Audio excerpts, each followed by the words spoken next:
Salut les bien-aimés en Jésus-Christ et bienvenue à WIFNU, notre communauté qui lit la Bible ensemble pour connaître les promesses qu'il y a dans Jésus-Christ, notre Seigneur, notre Sauveur et notre espérance. Nous lisons Hébreux chapitre 9 aujourd'hui. La première alliance avait aussi des ordonnances relatives au culte et le sanctuaire terrestre. Un tabernacle fut en effet construit dans la partie antérieure, appelée le lieu saint, était le chandelier, la table et le pain de proposition. Derrière le second voile se trouvait la partie du tabernacle appelée le Saint de Saints, renfermant l'autel d'or pour les parfums et l'arche de l'alliance entièrement recouverte d'or. Il y avait dans l'arche un vase d'or contenant la manne, la verge d'Aaron qui avait fleuri et les tables de l'alliance. Au-dessus de l'arche étaient les chérubins de la gloire, couvrant de leur ombre le propitiatoire. Ce n'est pas le moment de parler en détail là-dessus. Oh, ces choses étant ainsi disposées, les sacrificateurs qui font le service entrant en tout temps dans la première partie du tabernacle. Et dans la seconde, le souverain sacrificateur seul entre une fois par an, non sans y porter du sang qu'il offre pour lui-même et pour les péchés du peuple. Le Saint-Esprit montrait par là que le chemin du lieu très saint n'était pas encore ouvert, tant que le premier tabernacle subsistait. C'est une figure pour le temps actuel, où l'on présente des offrandes et des sacrifices qui ne peuvent rendre parfait sur le rapport de la conscience celui qui rend ce culte, et qui, avec les aliments, les boissons et les diverses ablutions, étaient des ordonnances charnelles, imposées seulement jusqu'à une époque de réformation. Mais Christ est venu comme souverain sacrificateur des biens à venir. Il a traversé le tabernacle plus grand et plus parfait qui n'est pas construit de main d'homme, c'est-à-dire qui n'est pas de cette création.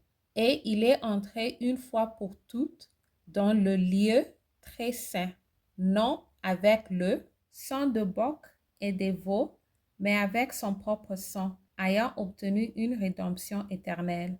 Car si le sang de taureau et de bouc est la cendre d'une vache répandue sur ceux qui sont souillés, sanctifie et procure la pureté de la chair, combien plus le sang de Christ, qui par un esprit éternel s'est offert lui-même sans tache à Dieu, purifia-t-il votre conscience des œuvres mortes, afin que vous serviez le Dieu vivant. Et c'est pour cela qu'il est le médiateur d'une nouvelle alliance, afin que la mort étant intervenue pour le rachat de transgressions commises sur la première alliance, ceux qui ont été appelés reçoivent l'héritage éternel qui leur a été promis.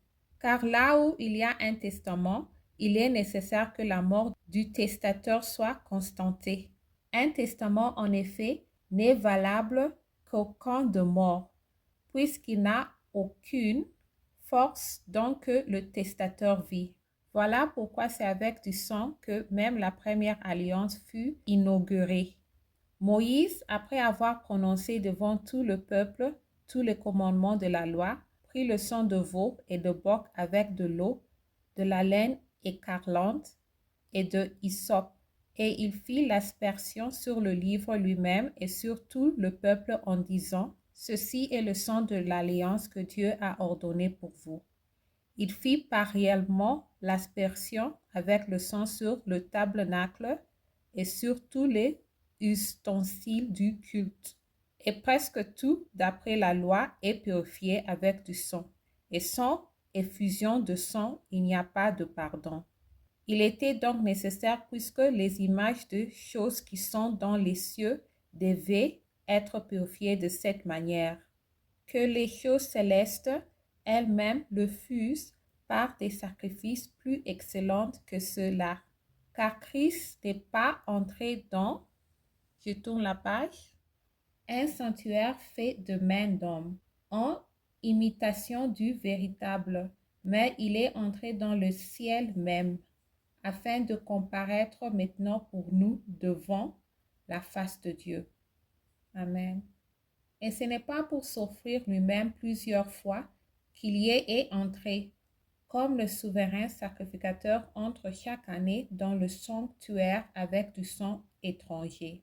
Autrement, il aurait fallu qu'il eût souffert plusieurs fois depuis la création du monde, tandis que maintenant, à la fin des siècles, il a paru une seule fois pour abolir le péché par son sacrifice. Amen.